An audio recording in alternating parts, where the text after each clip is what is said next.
Viewers welcome back जी। Doctor साहब हम शुरू करते हैं ਅਸੀਂ ਆਪਣੇ ਦਰਸ਼ਕਾਂ ਨੂੰ ਆਈਆਂ ਈਮੇਲ ਤੇ ਮੈਸੇਜ ਨੂੰ ਪੜ੍ਹਨਾ ਜੀ।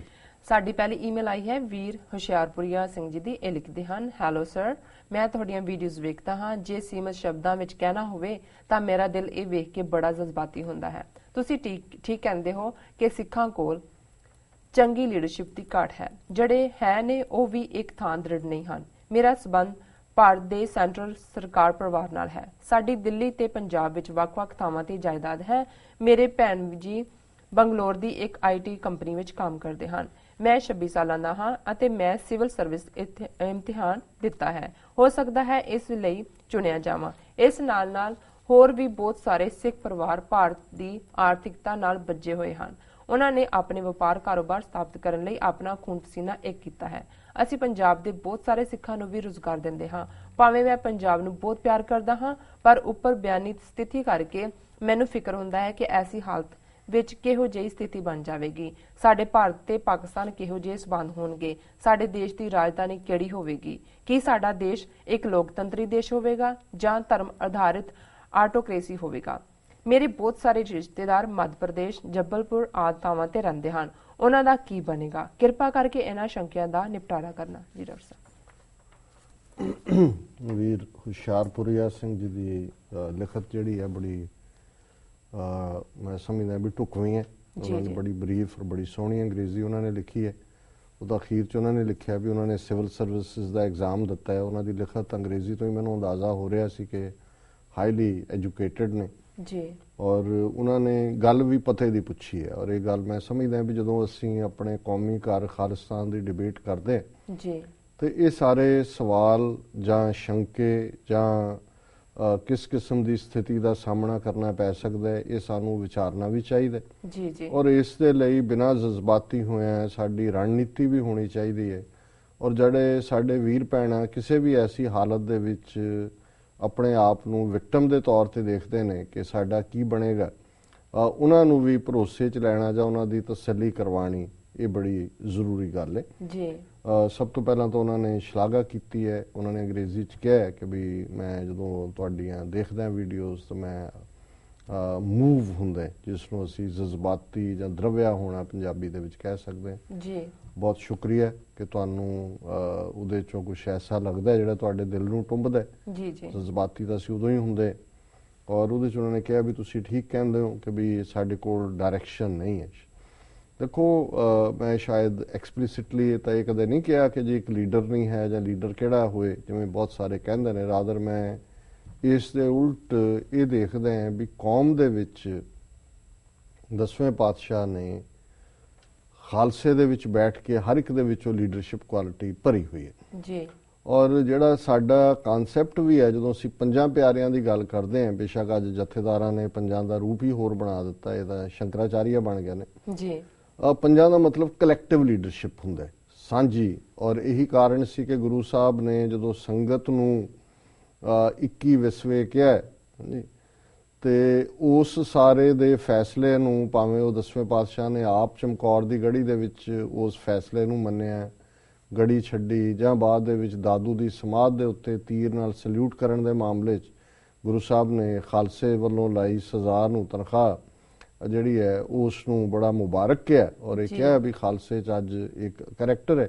ਸੋ ਇਹ ਜਿਹੜੀ ਸਾਰੀ ਚੀਜ਼ ਹੈ ਇਹ ਮੁੱਢਲੇ ਤੌਰ ਦੇ ਉੱਤੇ ਕਲੈਕਟਿਵ ਸਾਂਝੀ ਲੀਡਰਸ਼ਿਪ ਦੀ ਗੱਲ ਹੈ ਜੀ। ਔਰ ਮੈਨੂੰ ਹਮੇਸ਼ਾ ਆਪਣੀ ਕੌਮ ਦੇ ਉੱਤੇ ਮਾਣ ਹੈ, ਔਰ ਖਾਸ ਤੌਰ ਤੇ ਨੌਜਵਾਨੀ ਦੇ ਉੱਤੇ। ਸਗੋਂ ਜਦੋਂ ਇਸ ਉਮਰ ਬਲਾਕ ਦੇ ਨੌਜਵਾਨ ਸਾਡੇ ਵੀਰ ਭੈਣਾਂ ਇਸ ਇੰਨੇ ਚੇਤਨ ਰੂਪ ਦੇ ਵਿੱਚ ਲਿਖਦੇ ਨੇ। ਔਰ ਦੂਸਰੀ ਗੱਲ, ਜਿਵੇਂ ਕੱਲ੍ਹ ਦੀ ਈਮੇਲ ਤੋਂ ਬਾਅਦ ਜਿਹੜੇ ਲਾਹੌਰ ਦੇ ਲਵ ਆਈਕਨ ਵੀਰ ਜੀ ਨੇ ਮਿਡਲ ਈਸਟ 'ਚੋਂ ਲਿਖੀ, ਮੈਨੂੰ 2-3 ਕਾਲਾਂ ਇਸ ਦੇ ਉੱਤੇ ਆਈਆਂ। ਉਹਨਾਂ ਨੇ ਕਿਹਾ ਜੀ ਕਿ ਵੀ ਇਹ ਬਹੁਤ ਚੰਗੀ ਗੱਲ ਹੈ ਵੀ ਦੂਜੇ ਪਾਸੇ ਵੀ ਜਿਹੜਾ ਗੰਭੀਰ ਤਬਕਾ ਹੈ ਉਹ ਇਸ ਪ੍ਰੋਗਰਾਮ ਰਾਹੀਂ ਜੁੜ ਵੀ ਰਿਹਾ, ਔਰ ਜਿਹੜੇ ਇਸ਼ੂ ਦੋਨੋਂ ਪਾਸੇ ਬੌਦਰ ਕਰਦੇ ਨੇ ਉਹਨਾਂ ਨੂੰ ਅਸੀਂ ਸਹਿਜ ਦੇ ਨਾਲ ਇਸ ਡਿਸਕਸ਼ਨ ਫੋਰਮ ਦੇ ਰਾਹੀਂ ਫੂਡ ਫਾਰ ਥਾਟ ਵੀ ਦੇ ਰਹੇ ਜੀ ਤਾਂ ਕਿ ਔਰ ਸਾਡੀਆਂ ਇਹ ਜਿਹੜੀਆਂ ਈਮੇਲਸ ਵੀ ਜਾਂਦੀਆਂ ਨੇ ਉਹਨਾਂ 'ਚ ਬਹੁਤ ਸਾਰੇ ਪਾਕਿਸਤਾਨੀ ਅਖਬਾਰਾਂ ਦੇ ਐਡੀਟਰ ਔਰ ਦੂਸਰੇ ਵੀ ਜਿਹੜੇ ਸੁਣਦੇ ਨੇ ਜਾਂ ਦੇਖਦੇ ਨੇ ਉਸ ਤੇ ਸਾਨੂੰ ਲਿਖਦੇ ਨੇ। ਕਈ ਵਾਰ ਅਸੀਂ ਹਰ ਇੱਕ ਦਾ ਨੂੰ ਇਸ ਡਿਸਕਸ਼ਨ 'ਚ ਨਹੀਂ ਲਿਆਉਂਦੇ, ਕੁਝ ਉਹਦੇ 'ਚ ਪਰਸਨਲ ਵੀ ਹੁੰਦੀਆਂ ਨੇ। ਜੀ ਜੀ। ਸੋ ਕੁੱਲ ਮਿਲਾ ਕੇ ਮੈਂ ਸਮਝਦਾ ਵੀ ਇਹ ਇੱਕ ਚੰਗੀ ਗੱਲ ਹੈ ਕਿ ਵੀ ਉੱਥੇ ਬੈਠੇ ਪੜ੍ਹੇ ਲਿਖੇ ਨੌਜਵਾਨ, ਜਿਵੇਂ ਉਹਨਾਂ ਨੇ ਦੱਸਿਆ ਉਹਨਾਂ ਦੇ ਭੈਣ ਜੀ IT ਸੈਕਟਰ 'ਚ ਨੇ ਬੰਗਲੌਰ 'ਚ, ਔਰ ਇਹ ਚੰਗੀ ਸਰਦੇ ਪੁਰਜ ਦੇ ਸਰਦਾਰੀ ਪਰਿਵਾਰ ਨਾਲ ਸੰਬੰਧਿਤ ਹੋਣਗੇ। ਇਹਨਾਂ ਦੀ ਜਾਇਦਾਦ ਦਿੱਲੀ ਦੇ ਵਿੱਚ ਵੀ ਹੈ, ਪੰਜਾਬ 'ਚ ਵੀ ਹੈ, ਔਰ ਇਹਨਾਂ ਨੇ ਕਿਹਾ ਵੀ ਅਸੀਂ ਬਹੁਤ ਸਾਰੇ ਸਿੱਖਾਂ ਨੂੰ ਨੌਕਰੀਆਂ ਵੀ ਦਿੰਦੇ ਹਾਂ। ਮੱਧ ਪ੍ਰਦੇਸ਼ ਨਾਲ ਵੀ ਉਹਨਾਂ ਨੇ ਆਪਣੇ ਰਿਸ਼ਤੇ ਦੀ ਗੱਲ ਕੀਤੀ ਹੈ, ਤੇ ਉੱਥੇ ਵੀ ਬਹੁਤ ਸਾਰੇ ਰਿਸ਼ਤੇਦਾਰ ਨੇ, ਜਬਲਪੁਰ ਦੀ ਗੱਲ ਕੀਤੀ। ਸੋ ਕੁੱਲ ਮਿਲਾ ਕੇ ਜਿਹੜੇ ਉਹਨਾਂ ਦੇ ਕਨਕਲੂਜਨ ਦੇ ਵਿੱਚ ਸਵਾਲ ਆਏ ਕਿ ਵੀ ਪਹਿਲੀ ਗੱਲ ਕਿ ਕਿਉਂ ਜਿਹੀ ਸਥਿਤੀ ਬਣੇਗੀ ਬਾਕੀਆਂ ਦੇ ਲਈ ਜੀ, ਔਰ ਉਹਦੇ ਚ ਜ਼ਾਹਰ ਅਖੀਰ ਦੇ ਵਿੱਚ ਸੁਰੱਖਿਆ ਦਾ ਫਿਕਰ ਵੀ ਹੈ ਕਿ ਬਾਹਰਲੇ ਸਿੱਖਾਂ ਦਾ ਕੀ ਬਣੇਗਾ, ਇਹ ਉਹ ਪੁੱਛਿਆ ਹੀ ਜਾਂਦਾ ਜੀ ਜੀ। ਦੇਖੋ ਕਿਉਂਕਿ 1947 ਦਾ ਦੌਰ ਇੱਕ ਬੜਾ ਖੌਫਨਾਕ ਨਾਈਟਮੇਅਰ ਹੈ, ਜਿਸ ਚੋਂ ਦੋਨੋਂ ਹੀ ਪੰਜਾਬਾਂ ਦੇ ਲੋਕ ਔਰ ਖਾਸ ਤੌਰ ਤੇ ਸਿੱਖ ਮੁਸਲਮਾਨ ਗੁਜ਼ਰੇ, ਕਿ ਉਹ ਅੱਜ ਵੀ ਹੌਰੀਫਾਈ ਕਰਦਾ। ਔਰ ਉਹ ਜਨਰੇਸ਼ਨ ਅਜੇ ਜਿਉਂਦੀ ਹੈ, ਭਾਵੇਂ ਹੁਣ ਬਜ਼ੁਰਗੀਅਤ ਦੇ ਵਿੱਚ ਹੈ, ਜਿਨ੍ਹਾਂ ਨੇ ਪਾਕਿਸਤਾਨ ਬਣਦਾ ਦੇਖਿਆ ਜਾਂ ਜਿਨ੍ਹਾਂ ਨੇ ਸਫ਼ਰ ਕੀਤਾ ਉਹ ਸਾਰੇ ਦੇ ਵਿੱਚ ਜੀ ਜੀ, ਤੇ ਉਹਨਾਂ ਦੇ ਬੱਚੇ ਬੱਚੀਆਂ ਵੀ ਜਿਹੜੀ ਨੈਕਸਟ ਇਮੀਡੀਏਟ ਜਨਰੇਸ਼ਨ ਹੈ ਉਹ ਕਹਾਣੀਆਂ ਸੁਣ ਕੇ ਵੱਡੇ ਹੋਏ ਨੇ ਕਿ ਕਿਵੇਂ ਕਟਾਵੜ ਹੋਈ, ਕਿਵੇਂ ਕਿਹਨਾਂ ਹਾਲਤਾਂ 'ਚ ਕਈ ਮੀਲ ਕਾਫਲੇ ਤੁਰੇ, ਕਿਵੇਂ ਆਉਂਦਿਆਂ ਜਿਹੜਾ ਉਹ ਕਈਆਂ ਨੇ ਬੋਰੀਆਂ ਵੇਚ ਕੇ ਖਾਲੀ ਗੁਜ਼ਾਰਾ ਕੀਤਾ, ਕਿਸੇ ਨੇ ਰੇਹੜੀਆਂ ਲਾ ਕੇ ਕੀਤਾ। ਔਰ ਜਿਵੇਂ ਉਹਨਾਂ ਨੇ ਬਿਲਕੁਲ ਠੀਕ ਕਿਹਾ ਕਿ ਵੀ ਬਹੁਤ ਸਾਰਿਆਂ ਨੇ ਹੁਣ ਆਪਣਾ ਖੂਨ ਪਸੀਨਾ ਇੱਕ ਕਰਕੇ ਆਪਣੇ ਕਾਰੋਬਾਰ ਸਥਾਪਿਤ ਕੀਤੇ ਨੇ, ਔਰ ਫਿਰ ਕਿਸੇ ਉਜਾੜੇ ਵੱਲ ਜਾਣਾ ਉਹ ਖੌਫਨਾਕ ਹੈ। ਬਿਲਕੁਲ। ਪਰ ਮੈਂ ਇਹ ਕਹਿਣਾ ਚਾਹੁੰਦਾ ਹਾਂ ਵੀ ਇਹ ਕੋਈ 47 ਦਾ ਦੌਰ ਕੋਈ ਪਰਮਾਨੈਂਟ ਫਾਰਮੂਲਾ ਨਹੀਂ ਹੈ ਕਿ ਇਸੇ ਤਰੀਕੇ ਦੇ ਨਾਲ ਹੀ ਮਾਈਗ੍ਰੇਸ਼ਨ ਆਫ ਪਾਪੂਲੇਸ਼ਨ ਜਾਂ ਟ੍ਰਾਂਸਫਰ ਆਫ ਪਾਪੂਲੇਸ਼ਨ ਹੁੰਦੀ ਹੈ। ਪਹਿਲਾਂ ਤਾਂ ਅਸੀਂ ਚਾਹਾਂਗੇ ਹੀ ਨਹੀਂ, ਔਰ ਜੇ ਉਸ ਵੇਲੇ ਦੀ ਲੀਡਰਸ਼ਿਪ ਇਮਾਨਦਾਰ ਹੁੰਦੀ ਜਾਂ ਕਾਹਲੀ 'ਚ ਨਾ ਹੁੰਦੀ ਤੇ ਸ਼ਾਇਦ migration of population India Pakistan ਬਣ ਵੀ ਜਾਂਦਾ ਹੈ।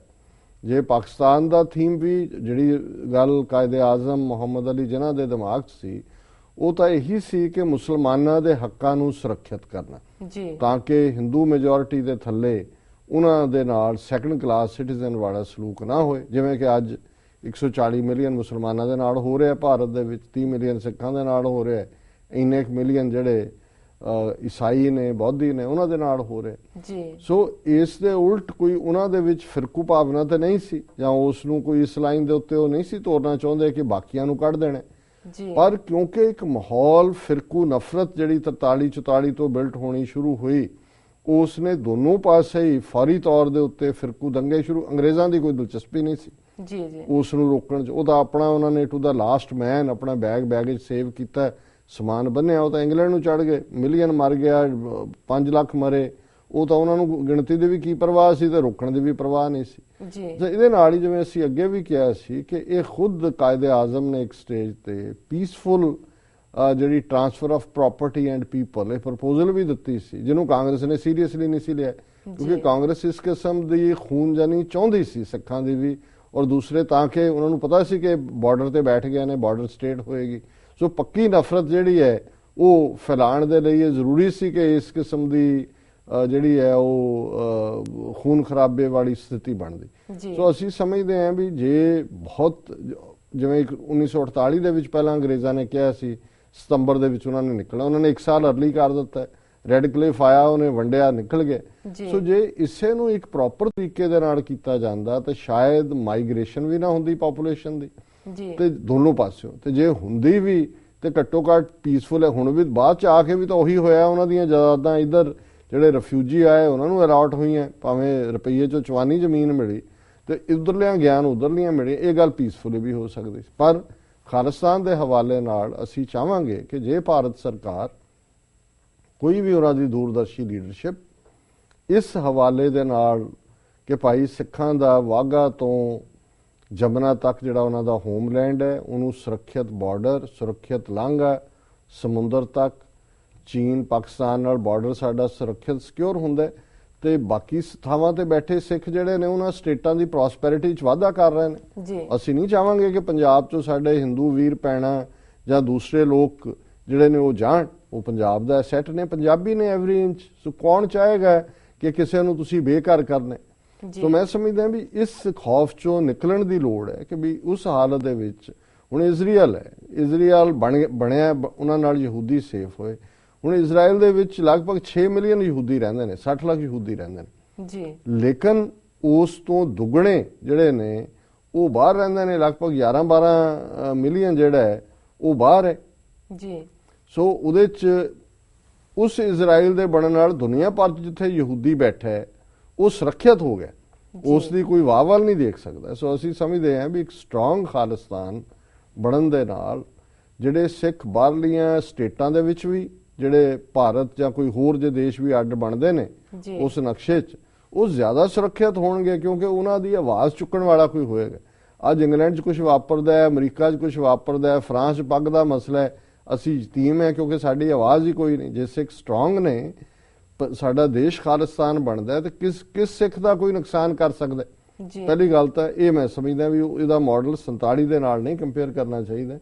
ਦੂਸਰੀ ਗੱਲ ਉਹਨਾਂ ਨੇ ਪੁੱਛੀ ਹੈ ਕਿ ਭਾਈ ਭਾਰਤ ਪਾਕਿਸਤਾਨ ਨਾਲ ਕਿਵੇਂ ਦੇ ਸਬੰਧ ਰਹਿਣਗੇ। ਜਿਵੇਂ ਮੈਂ ਕਿਹਾ ਵੀ ਅਸੀਂ ਤਾਂ ਬਫਰ ਸਟੇਟ ਦਾ ਮਾਡਲ ਦਿੰਦੇ ਹਾਂ ਕਿ ਖਾਲਿਸਤਾਨ ਜਿਹੜਾ ਹੈ ਭਾਰਤ ਔਰ ਪਾਕਿਸਤਾਨ ਦੇ ਵਿਚਕਾਰ ਇੱਕ ਬਫਰ ਸਟੇਟ ਹੋਏਗਾ। ਰਾਦਰ ਇਹਦੇ ਨਾਲ ਭਾਰਤ ਔਰ ਪਾਕਿਸਤਾਨ ਵੀ ਜਿਹੜੇ ਪਿਛਲੇ 66 ਸਾਲ 'ਚ 4 ਲੜਾਈਆਂ ਲੜ ਚੁੱਕੇ ਨੇ ਨਾ, ਉਹਨਾਂ ਤੋਂ ਕਸ਼ਮੀਰ ਸੁਲਝਿਆ, ਦੋਨਾਂ ਦੇ ਕੋਲ ਨਿਊਕਲੀਅਰ ਪਾਵਰ ਹੈ, ਅਸੀਂ ਵਿਚਕਾਰ ਬੈਠ ਕੇ ਉਸ ਖਿੱਤੇ ਦੇ ਵਿੱਚ ਸ਼ਾਂਤੀ ਦੀ ਜਾਮਣੀ ਦੇਵਾਂਗੇ। ਔਰ ਸਾਡਾ ਕਿਉਂਕਿ ਨਾ ਇੰਡੀਆ ਦੇ ਨਾਲ ਕੋਈ ਇਨਹੈਰੈਂਟ ਵੈਰ ਹੈ ਸਪਿਰਿਚੁਅਲੀ, ਨਾ ਪਾਕਿਸਤਾਨ ਦੇ ਨਾਲ ਹੈ, ਪੋਲੀਟੀਕਲ ਹੈ। 47 'ਚ ਵੀ ਪੋਲੀਟੀਕਲ ਸੀ, ਹੁਣ ਵੀ ਪੋਲੀਟੀਕਲ ਹੈ, ਜ਼ੁਲਮ ਦੇ ਖਿਲਾਫ ਹੈ। ਤੀਸਰੀ ਗੱਲ ਉਹਨਾਂ ਨੇ ਕਿਹਾ ਵੀ ਖਾਲਿਸਤਾਨ ਇੱਕ ਲੋਕਤੰਤਰ ਹੋਏਗਾ, ਡੈਮੋਕ੍ਰੇਸੀ ਹੋਏਗਾ ਕਿ ਰਿਲੀਜੀਅਸ ਆਟੋਕ੍ਰੇਸੀ ਹੋਏਗਾ। ਜੀ, ਜਦੋਂ ਲੋਕ ਬਾਹੂਬਲ ਦੇ ਨਾਲ ਜਾਂ ਆਪਣੀ ਤਲਵਾਰ ਦੇ ਜ਼ੋਰ ਨਾਲ ਰਾਜ ਲੈਂਦੇ ਸੀ ਤੇ ਕਰਦੇ ਸੀ, ਜਿਵੇਂ ਸਿੱਖ ਮਿਸਲਾਂ ਨੇ ਜਾਂ ਮਹਾਰਾਜਾ ਰਣਜੀਤ ਸਿੰਘ ਨੇ ਕੀਤਾ, ਉਦੋਂ ਨਹੀਂ ਸਿੱਖਾਂ ਨੇ ਰਿਲੀਜੀਅਸ ਆਟੋਕ੍ਰੇਸੀ ਬਣਾਈ। ਜੀ, ਉਦੋਂ ਵੀ ਜਿਹੜਾ ਰਾਜ ਹੈ ਬੇਸ਼ੱਕ ਬਾਦਸ਼ਾਹਤ ਸੀ ਪਰ ਧਰਮ ਦੀ ਆਜ਼ਾਦੀ ਸੀ, ਹਰ ਕੋਈ ਧਰਮ ਨੂੰ ਮੰਨਣ ਵਾਲਾ ਉਸ ਰਾਜ ਦਾ ਹਿੱਸਾ ਸੀ। ਜਿਹੜੇ ਕਾਨੂੰਨ ਸਨ ਸਭ ਤੋਂ ਇੱਕੋ ਜਿਹੇ ਲਾਗੂ ਹੁੰਦੇ ਸੀ, ਮੌਤ ਦੀ ਸਜ਼ਾ ਨਹੀਂ ਸੀ। ਸੋ ਅਸੀਂ ਸਮਝਦੇ ਹਾਂ ਵੀ ਜੇ 18ਵੀਂ ਸਦੀ ਦੇ ਵਿੱਚ, ਜਦੋਂ ਕਿ ਦੁਨੀਆ ਦੇ ਵਿੱਚ ਅੱਜ ਵੀ ਬਾਦਸ਼ਾਹਤ ਹੈ, ਇੰਗਲੈਂਡ ਦੇ ਵਿੱਚ ਵੀ ਤਾਂ ਹੁਣ ਮੋਨਾਰਕੀ ਹੈ, ਇੰਗਲੈਂਡ ਦਾ ਬਾਦਸ਼ਾਹ ਹੈ, ਜਾਪਾਨ ਦੇ ਵੀ ਉਹਨਾਂ ਦੇ ਬਾਦਸ਼ਾਹ ਨੇ, ਲੇਕਿਨ ਉਸ ਜ਼ਮਾਨੇ 'ਚ ਵੀ ਸਿੱਖਾਂ ਨੇ ਰਿਲੀਜੀਅਸ ਆਟੋਕ੍ਰੇਸੀ ਨੂੰ ਕਦੇ ਅਡਾਪਟ ਨਹੀਂ ਕੀਤਾ ਮਾਡਲ ਨੂੰ। ਸੋ ਅਸੀਂ ਸਮਝਦੇ ਹਾਂ ਇਸੇ ਤਰ੍ਹਾਂ ਭਵਿੱਖ ਦੇ ਖਾਲਿਸਤਾਨ ਦੇ ਵਿੱਚ ਸਿਸਟਮ ਮੋਸਟ ਮਾਡਰਨ ਪਰ ਸਿੱਖ ਹਿੱਤਾਂ ਦੀ ਰਾਖੀ, ਤਾਂ ਕਿ ਨਾ ਤਾਂ ਰਣਜੀਤ ਸਿੰਘ ਵਾਲਾ ਜੋ ਰਣਜੀਤ ਸਿੰਘ ਦੀ ਮੌਤ ਤੋਂ ਬਾਅਦ ਜਿਵੇਂ ਗਦਾਰੀ ਕੀਤੀ ਉਹ ਜਿਹਾ ਕੋਈ ਹੋਏ ਕਿ ਭਾਈ ਕੋਈ ਚੰਦ ਆ ਕੇ ਡੋਬ ਦੇਣ, ਤੇ ਨਾ ਹੀ ਅਸੀਂ ਚਾਹਾਂਗੇ ਕਿ ਸੋ ਕਾਲਡ ਲੋਕਤੰਤਰ ਦੇ ਨਾਂ ਥੱਲੇ ਜਿਹੜਾ ਉਹ ਡੀਜਨਰੇਸ਼ਨ ਵਾਲਾ ਕਲਚਰ ਹੋਏ। ਲੇਕਿਨ ਕਿਉਂਕਿ ਸਿੱਖੀ ਦੀਆਂ ਮੁੱਢਲੀਆਂ ਨੀਹਾਂ ਹੀ ਜਿਹੜੀਆਂ ਨੇ ਉਹ ਲੋਕਤੰਤਰ ਦੇ ਉੱਤੇ ਨੇ, ਸੰਗਤ ਦੇ ਫੈਸਲੇ ਜਿਹੜੇ ਨੇ ਉਹਦਾ ਮਤਲਬ ਹੀ ਕਲੈਕਟਿਵ ਲੀਡਰਸ਼ਿਪ ਜਿਹੜੀ ਹੈ ਉਹ ਲੋਕਤੰਤਰੀ ਢਾਂਚਾ ਹੁੰਦਾ ਹੈ।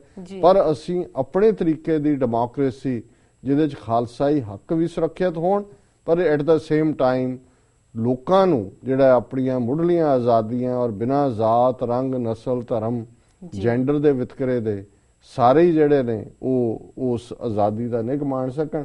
ਪਰ ਇੱਕ ਉਹਨਾਂ ਨੇ ਪੁੱਛਿਆ ਕਿ ਭਾਈ ਰਾਜਧਾਨੀ ਤਾਂ ਜਿਹੜੀ ਖਾਲਿਸਤਾਨ ਦੇ ਲੋਕ ਚਾਹਣਗੇ, ਚੰਡੀਗੜ੍ਹ ਜੇ ਇੱਕ ਪਾਸੇ ਪੈਂਦਾ ਪੰਜਾਬ ਦੇ ਵਿੱਚ ਬਹੁਤ ਸਾਰੀ ਐਸੀ ਥਾਂ ਨੇ ਜਿਹੜੇ ਸੈਂਟਰਲ ਨਵੀਂ ਰਾਜਧਾਨੀ ਵੀ ਬਣ ਸਕਦੀ ਹੈ। ਹੁਣ ਪਾਕਿਸਤਾਨ ਦੇ ਕੋਲ ਬੇਸ਼ੱਕ ਲਾਹੌਰ ਜਾਂ ਕਰਾਚੀ ਵਰਗੇ ਸ਼ਹਿਰ ਸੀ ਵੱਡੇ ਜਿਹੜੇ ਕਿ ਸਦੀਆਂ ਤੋਂ ਐਸਟੈਬਲਿਸ਼ ਸੀ, ਲਾਹੌਰ ਖਾਸ ਕਰ, ਪਰ ਉਹਨਾਂ ਨੇ ਆਪਣੀ ਰਾਜਧਾਨੀ ਇਸਲਾਮਾਬਾਦ ਬਣਾਇਆ, ਨਵਾਂ ਬਣਾਇਆ। ਅੰਗਰੇਜ਼ਾਂ ਦੀ ਰਾਜਧਾਨੀ 100 ਸਾਲ ਤੋਂ ਜ਼ਿਆਦਾ ਸਮਾਂ ਕਲਕੱਤਾ ਰਹੀ। 1911 ਦੇ ਵਿੱਚ ਉਹਨਾਂ ਨੇ ਨਵੀਂ ਦਿੱਲੀ ਨੂੰ ਰਾਜਧਾਨੀ ਬਣਾਇਆ, 100-125 ਸਾਲ ਬਾਅਦ ਉਹ ਬਣੀ ਬਣਾਈ ਨੂੰ ਭਾਰਤੀ ਸਾਂਭ ਕੇ ਬੈਠ ਗਏ ਨੇ ਕਿ ਜੀ ਇਹ ਸਾਡਾ। ਸੋ ਉਹ ਇਹ ਕੋਈ ਵੱਡੀ ਗੱਲ ਨਹੀਂ ਹੈ, ਰਾਜਧਾਨੀ ਕਿਸੇ ਨੂੰ ਵੀ ਬਣਾਇਆ ਜਾ ਸਕਦਾ। ਜੇ ਸਿੱਖ ਚਾਹਣ ਅੰਮ੍ਰਿਤਸਰ ਨੂੰ ਵੀ ਬਣਾ ਸਕਦੇ ਨੇ, ਖਾਲਿਸਤਾਨ ਦੇ ਲੋਕ ਚਾਹਣ ਕੋਈ ਨਵਾਂ ਸ਼ਹਿਰ ਬਣਾਉਣਾ, ਨਵੇਂ ਸ਼ਹਿਰ ਨੂੰ ਵੀ ਬਣਾ ਸਕਦੇ ਨੇ। ਜਿੱਥੇ ਵੀ ਨਵਾਂ ਸ਼ਹਿਰ, ਉਹ ਸ਼ਹਿਰ ਨਹੀਂ ਜਿਹੜਾ ਹੈਗਾ, ਐਨੀ ਨਿਊ ਪਲੇਸ ਮੇਰਾ ਮਤਲਬ ਹੈ। ਸੋ ਇਹਨਾਂ ਦਾ ਜਿਹੜਾ ਵੀਰ ਹੁਸ਼ਿਆਰਪੁਰੀਆ ਸਿੰਘ ਜੀ ਦਾ ਬਹੁਤ ਬਹੁਤ ਧੰਨਵਾਦ, ਵਾਕਈ ਹੁਸ਼ਿਆਰ ਨੇ। ਜੀ ਬਹੁਤ ਸ਼ੁਕਰੀਆ ਜੀ। ਡਾਕਟਰ ਸਾਹਿਬ ਦੇ ਨਾਲ ਲੈਣੇ ਬ੍ਰੇਕ। ਵਿਊਅਰਸ ਸਾਡੇ ਨਾਲ ਇਸ ਤਰ੍ਹਾਂ ਬਣੇ ਰਹੋ, ਮਿਲਦੇ ਹਾਂ ਛੋਟੇ ਵਕਫੇ ਤੋਂ ਬਾਅਦ।